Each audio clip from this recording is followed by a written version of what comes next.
হাদির জানাজায় আসলে কত লোক হয়েছে?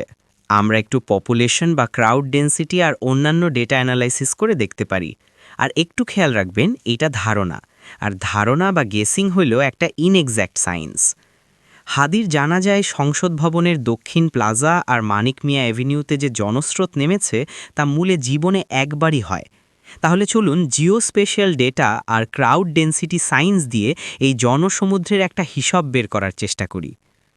জানা যায় নানা ড্রোন শট আর এলাকার আয়তন বলছে দক্ষিণ প্লাজার দুই পাশের যে বিশাল ঘাসের মাঠ, স্যাটেলাইট মেজারমেন্ট অনুযায়ী ওই এলাকার মোট আয়তন প্রায় ১৪ থেকে ১৫ একর বা ৫৮,০০০ স্কোয়ার মিটার। সাধারণ সমাবেশে মানুষ কিছুটা ছড়িয়ে ছিটিয়ে থাকে, কিন্তু আজকের জানাজার ফুটেজে দেখা যাচ্ছে তিল ধারণের ঠাঁই নেই। মানুষ একদম গায়ে গা লাগিয়ে দাঁড়িয়েছিল। সেই হিসাবে এই হাই ডেনসিটি প্রতি স্কোয়ার মিটারে ৪ থেকে ৫ জন অবস্থায় শুধু এই দুই ঘাসের মাঠেই প্রায় ২,৩০,০০০ থেকে ২,৮০,০০০ মানুষ থাকার সম্ভাবনা আছে। আর পাকা চত্বর বা মেইন প্লাজা, দুই ঘাসের মাঠের মাঝখানের পাকা র্যাম্প আর সিঁড়ির অংশটুকু প্রায় ২০,০০০ স্কোয়ার মিটার। ছবিতে দেখা যাচ্ছে এই জায়গাটুকুও সাদা টুপিতে ধবধবে সাদা হয়ে আছে। এখানে আরও প্রায় ৮০,০০০ থেকে ১,০০,০০০ মানুষ থাকা সম্ভব। তারপর আসে মানিক মিয়া অ্যাভিনিউ।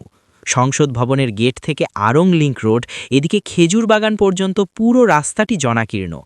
এই ১০ একর রাস্তায় বা ৪০,০০০ স্কোয়ার মিটারে সলিড জ্যাম প্যাকড অবস্থায় এখানেও অন্তত ১,৫০,০০০ থেকে ২,০০,০০০ মানুষ থাকা সম্ভব। আজকের এই অভূতপূর্ব দৃশ্যে প্লাজা, লন আর মেইন রোড মিলিয়ে একটা অতি কনজারভেটিভ হিসাবেও ৪.৫ লক্ষ থেকে ৬ লক্ষ মানুষ এই জানাজায় শরিক হয়েছে বলে ধারণা করা যায়। আর যদি আশপাশের সংযোগ সড়কগুলোর ভিড় ধরা হয়, তবে সংখ্যাটা আরও বড় হতে পারে। সম্ভবত ৬ থেকে ৭ লাখ হতে পারে। এখন মনে হচ্ছে এটি শুধু হাদির জানাজা ছিল না, এটি ছিল এক জনবিস্ফোরণ। অথচ হাদি বলছিলেন ৫০০ ভোট পেলেই তিনি খুশি। অথচ জীবন তাড়ে দিল এমন আজীবনের বিস্ময়কর প্রাপ্তি।